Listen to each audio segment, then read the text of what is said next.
आता तुम्हाला left साईडचं judgement यायला लागलं का? हो जमते सर. कसं बघताय तुम्ही ते लेफ्ट साईडचं जजमेंट सांगा बरं. बरोबर गाडी ह्या दोन्ही पट्ट्यामध्ये राहील असं स्टेरिंग फिरवत. बरोबर आहे. हो. हे बघा हा पट्टे दिसतात ना दोन्ही.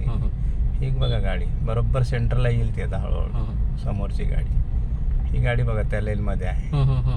आपली गाडी या पट्ट्यात आहे. हा इकडचा पट्टा आहे आणि हा इकडचा. दोन्हीच्या बरोबर सेंटरमध्ये आपल्याला ठेवायची. म्हणजे ॲट अ टाइम 2 गाड्या चालतील अशी आपल्याला गाडी ठेवायची. म्हणजे मागच्या गाडीला त्रास होणार नाही आणि आपल्या गाडीलाही कोणाची तकलीफ होणार नाही. कोणी हॉर्न वाजवणार नाही पाठीमागून. आपण जर तीच अर्ध्या रस्त्यात ठेवली समजा एकच गाडी जाईल ना लेफ्टने जाईल ना राईटने जाईल. आता बरोबर आहे का? आता बरोबर आहे. परफेक्ट आहे. सेंटरमध्ये आहे ना तुम्हाला जजमेंट येते ना सेंटर. हां आता काल तुम्हाला जजमेंट येत नव्हतं आज बरोबर समजायला लागलं. लेफ्टचा बरोबर अंदाज येतो की नाही बघा. त्या हिशोबाने आपल्याला सेंटरमध्ये गाडी चालवता आली पाहिजे. बरोबर. लेन पकडून गाडी चालवा तुम्ही. लेन पकडून जर गाडी चालवली तर याचे आपल्याला एक फायदे होते की मागची गाडी आपल्याला हॉर्न देत नाही. आपण कन्फ्यूज होत नाही. बरोबर.